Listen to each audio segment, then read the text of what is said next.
anybody does have a question, just, right away. I have questions too, though. All do.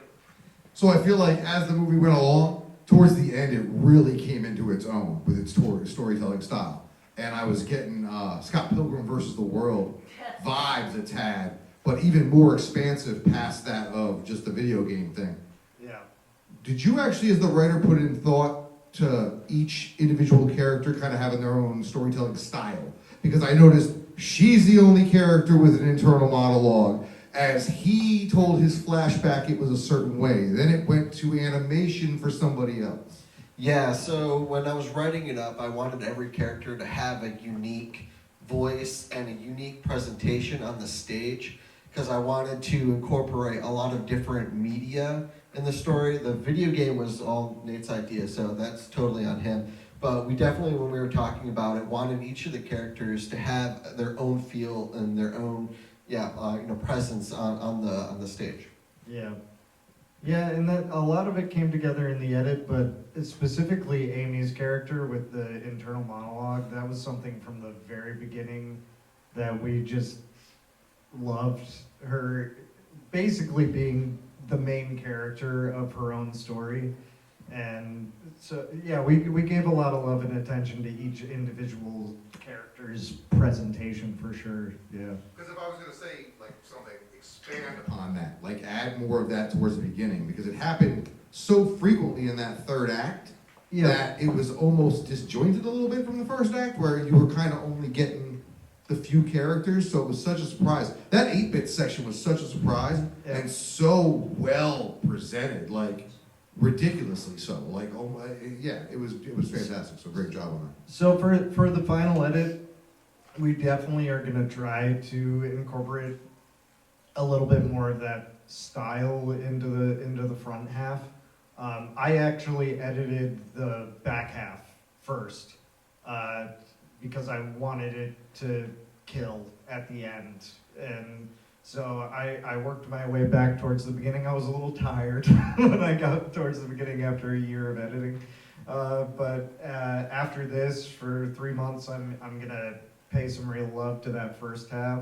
But I do think we kind of ease you into it, and it's gonna ramp up a little bit more noticeably. Like the musical section's gonna have a little bit more visuals, and a little bit before that we'll have a little bit more visual style, but it still is going to ease you into that shift. Because even the board at the beginning, I'm sorry, I feel like I'm monopolizing, but the board at the beginning, how you guys did those intro credit sequence, and then how you brought it up midstream again with the, it was great. It was just fantastic, everything I like that. Yeah, as I was writing it along too, it was kind of like a breadcrumb kind of style. Like I didn't want to overwhelm people with too much information all at once, so just kind of steadily stream it as it went in.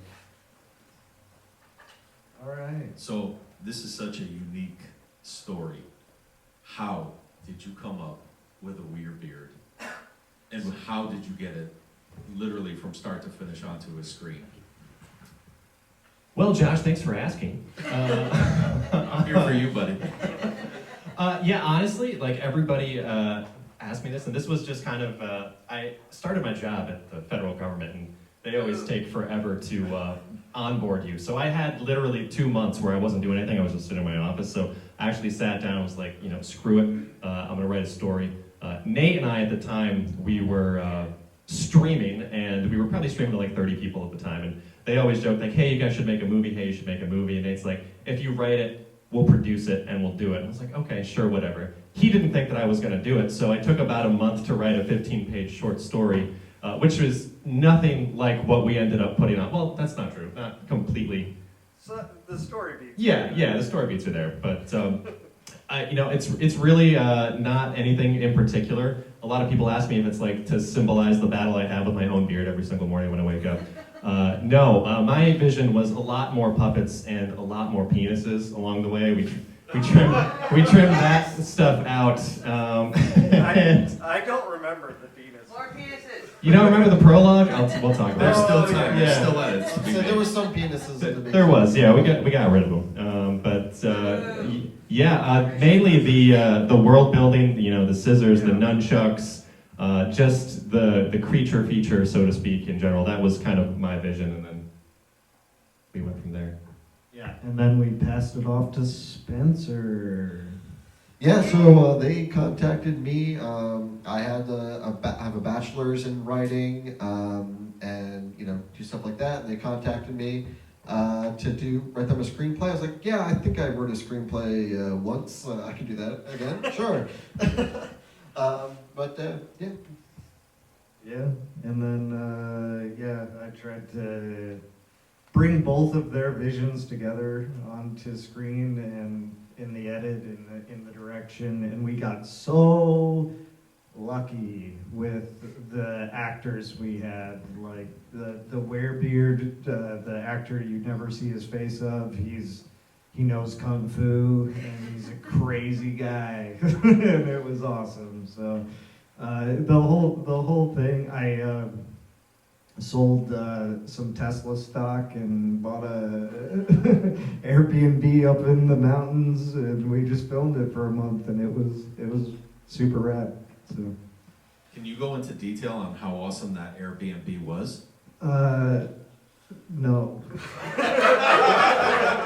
Alright, let me tell you about this Airbnb. Okay, so Can I just say one thing? When Yeah, I go rolled ahead. up to the Airbnb, the first thing I saw was 2 graves of the previous tenants of the Airbnb, and I thought for sure I was going to be murdered.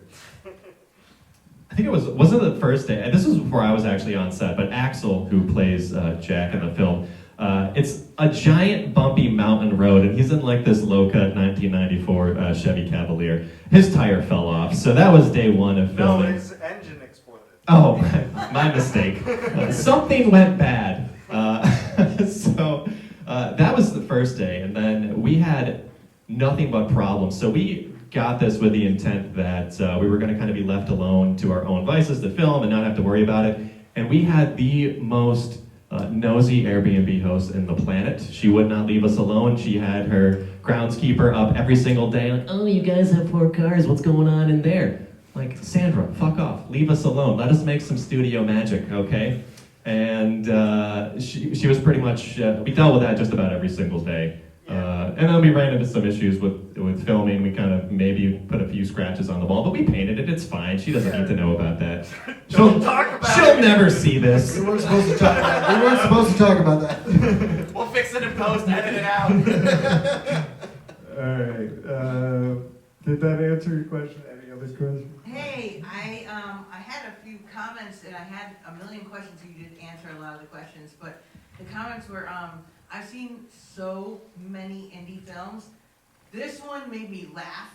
I fucking loved it. You guys killed this. You absolutely killed it. This was amazing. It was a great movie. I need to know how to buy it, how to watch it, how to send it to all my friends. And the questions, you answered everything. You filmed. What was your budget?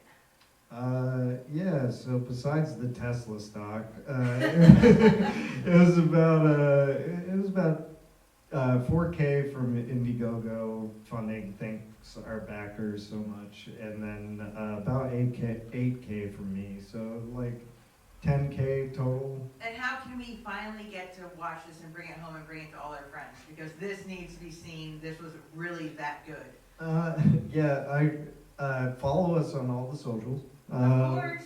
Because I still have edits that I need to make. I'm doing the last round of edits over the next couple months, and then we're gonna release the physical.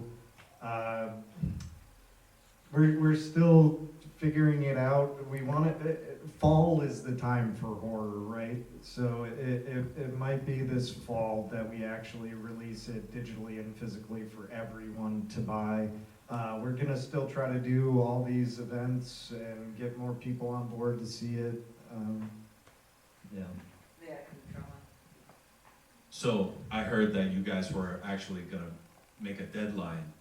Yes. August 10th. August. That's right. At the Dark We Arts talked about this Festival is where earlier. you're gonna sell We them definitely, yeah, for we the definitely first have that time plan ever to to the come. public. Yes, we're gonna sell them for By the the way, first follow time. Horror Depot. August Yeah. 10th is the Dark Arts Festival We had a few in beers, Lincoln, we Rhode forgot Island. about Yeah. No, for sure. August 10th, we'll be selling physical copies for sure. I'm gonna hold you to that. Yes, 100%. Yeah, and that might be exclusive to that, to the Horde Depot stuff. So that will be the first time anyone can buy anything. Yay! Sweet. We will buy it. All right.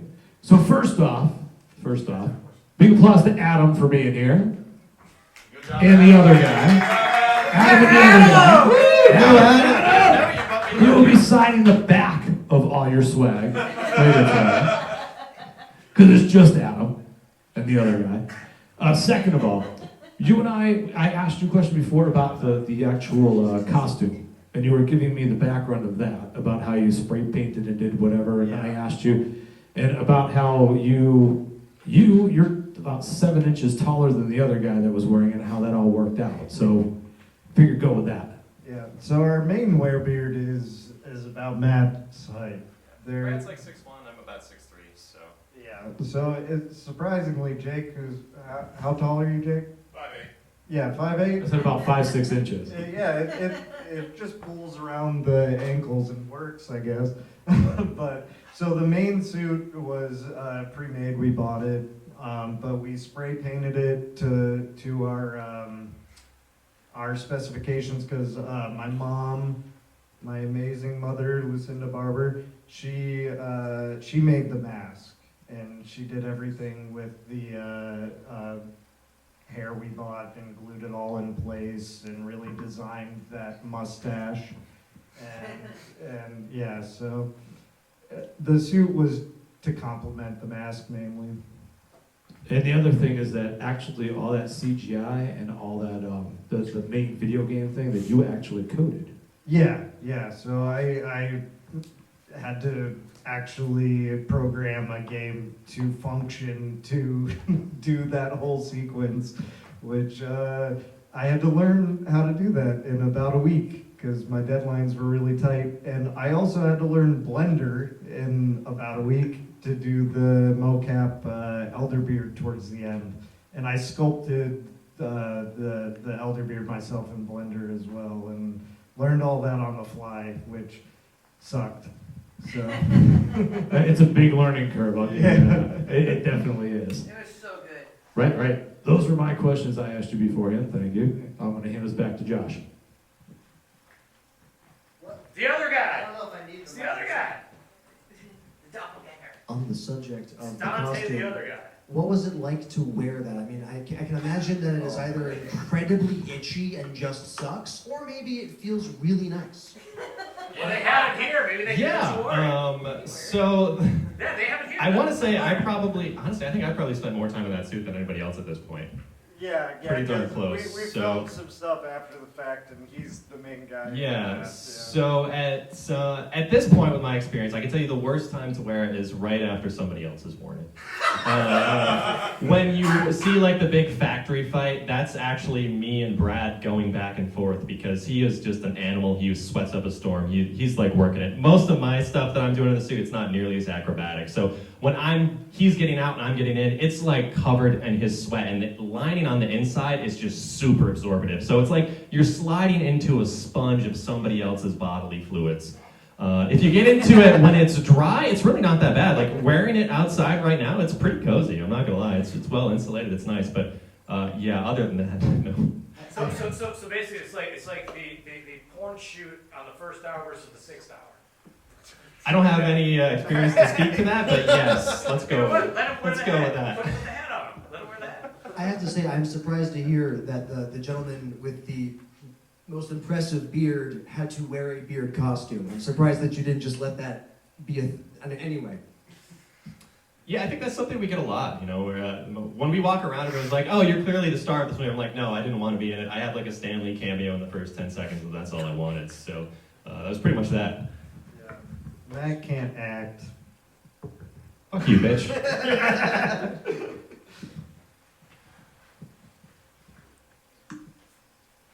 I was wondering if you could talk a little bit about like the guy who came in right at night and like no shaving utensil or like the scissors didn't work on his hair. Like, was he just supposed to be like the reason that like our main character gets the scissors, or like what were you guys thinking when he was coming in? Yeah, so that guy is a person kind of like in the early stages, I guess, of becoming a werebeard. So, oh, sorry. I'm trying to suck this thing off.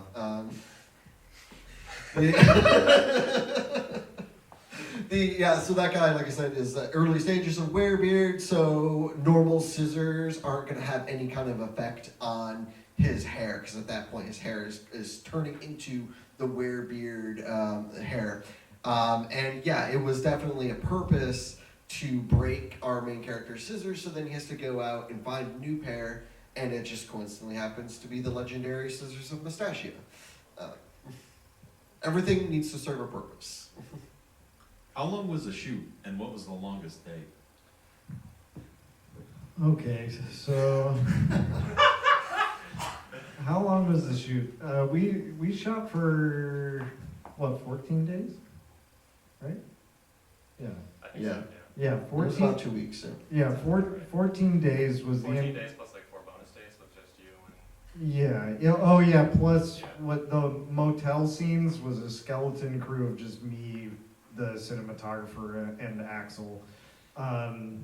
So plus 3 bonus days, so like 17 days was the bulk of the shoot, and that was not that long of a time to shoot like action-heavy feature film, right? Well, considering most are like 6 months, yeah. Yeah, so we tried to be very efficient with our filming, and we most of the days did not go over 12 hours. So I tried to keep a very, because I hate sets that run long, and I was a military cinematographer, videographer for a while.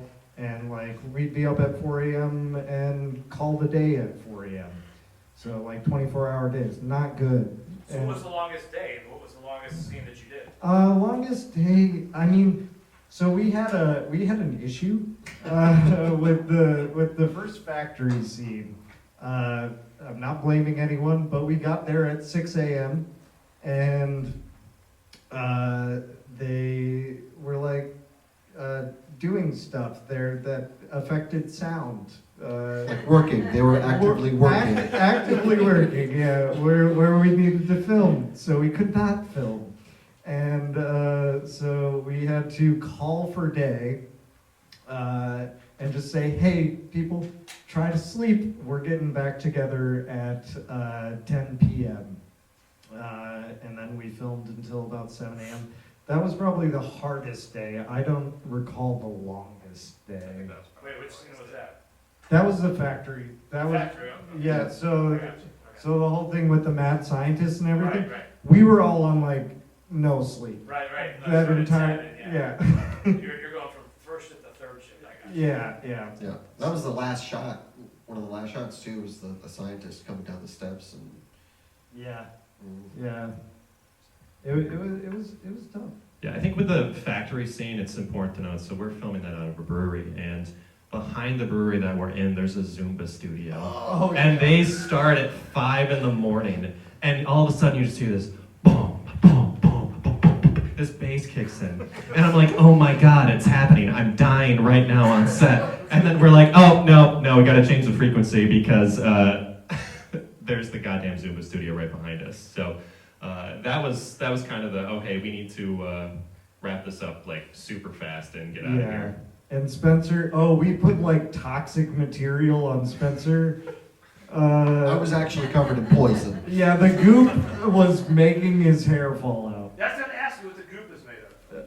I don't know. I didn't ask. You guys could have just like done the slime from Nickelodeon. That's what it was, wasn't it? So there was 2 things of goop, one that was made by one person and one that was made by another person, both which had done their own research, and we won't say which one was which, but we weren't supposed to put one on an actual human, and in the scene where we rip Spencer's shirt off, which just happened on the fly when we had like 10 minutes of sleep to all 3 of us, You can see actually like a big portion of his chest hair actually gets ripped out on the left-hand side. There's a whole behind the scene of me washing Spencer off behind a brewery with a hose. It's hilarious. It'll be on the Blu-ray. While I was trying to film with Axel, actually getting dialogue, I hear outside. Oh, sorry. Oh, that's my mic. I got you. Technical difficulties, we broke a mic. Yeah, shit happens. Hey, are those two up? You can use this one. Speaking of technical That should work. difficulties, that like glitching in the visuals, not intended. That was No, kind it's of. cool as hell, like the I got Matrix. you. Sorry about that. It's super cool. Leave it in. Are they working now? Yeah, no, I got it. Sorry about that. Yeah, he has a question out there. Who had a question? Chuck.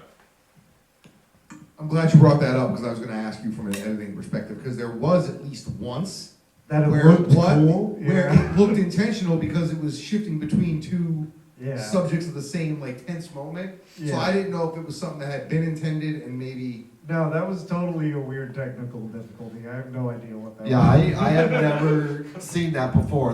Before this night, I was like, what is happening here? It looked great. You really should leave it in. It did look actually. I should do more of that. It was Some of them was like, that did look pretty cool. It's So. kind of time shift. Yeah, I loved it. Needed it. Yeah, leave it in. Leave It's it. actually cool. So everyone wants to know, was the entire budget spent on the car crash scene? That was another my mom's specialty, painting that car up and doing that stuff. Yeah, was it Michael Bay actually did offer to do that scene for us, but we just turned him down. Yeah, my brother was operating the car. This is not a question, but on the subject of the car. So I met Amy on another shoot for a feature a couple of years ago, Oh, yeah. and so she had suggested I go check this out. I watched the trailer, and it was the truck crash, the model of car scene that I was like, oh, I gotta go. So kind of like That was that. the funny Good job thing putting that in the ever. trailer because that was the linchpin for me having to be here. It was awesome. Thanks. Yeah, Amy's great. Love it. Can't say enough great things about it. So happy to have her in this. Is that it? Just a One giant more. yay. A huge yay. I need the movie. But we definitely do have room to change some stuff still. So if you have any criticism, like constructive stuff, No. please let us know. No. It's all I good. want No, this it's not. movie I liked as it. is. I want you to buy like 5 of them right now. You're killing me. So, not just bringing this up because I'm friends with you guys and putting you on the spot, because I'm genuinely curious. Uh-huh. The cop. Share if you can, or are unable to, I understand, but what is your realistic roadmap and your unrealistic roadmap for the future of this? I mean, get it out to as many people as possible. And like, we love all 10 of you, or how many? But 10,000. 10,000. Yeah, it's a 10 No, right? because all we really want is passionate fans, like passionate people who love it. And if we don't need to get it out to millions, we just need to get it out to people who will really vibe with it and really understand what we're trying to do with our goofy little silly monster movie. This is Yeah, Hold it, on, hold on, hold on, Not hold on, hold silly. on. This is Adam. amazing. Does Adam give the thumbs up? Oh yeah, absolutely. There you Yeah, go. that's That's right. And honestly, like, one of the things I was kind of worried about was like, oh man, are any of these jokes gonna land? Are people gonna enjoy this? And hearing people laugh during the movie means so much to me. And I can't say, from the bottom of my heart, it means so much to hear people enjoying it and laughing along with it, because that's it's putting yourself out there, and in seeing that you guys enjoy it, it's awesome. So thank you guys. Thank you for making it. Did you go to Thank you. dadjokes.com? I am a dad, so Yes! I literally. it's my own material. I told my homies, I'm like, look, they stole all my jokes. So real quick is the whole script was filled with puns. This was one of my producer director things, was we need to limit the puns to one character. I had 20 times And- more puns. And I was like, I guess I'll be the guy to deliver all the puns. That's how that went. Dude, it was punny. Just go with that. Just real quick for a timetable on stuff. I think there's a couple other things that we really want to kind of focus on after we obviously Christmas finish up. special. We're gonna do a Christmas special. That's coming. We want to do probably a 12, 15-minute Christmas special short. If you guys have ever seen the Star Wars Holiday Christmas special, we're gonna blow that puppy out of the water. So keep your eyes peeled for that. But can you beat the South Park Christmas special? I don't know if that's possible. Those guys are Yeah, see what I'm better than saying. we are. So, and secondarily, I think big picture stuff. If we ever get any type of any type of momentum going with this, I think we would like to do a sequel. We joke around with the title, which is Mark of the Werebeard 2, Stay on Your Own Damn Coast, the movie, the musical on ice. So if that sounds like it would be something you guys would want to see, let us know. All right. All right.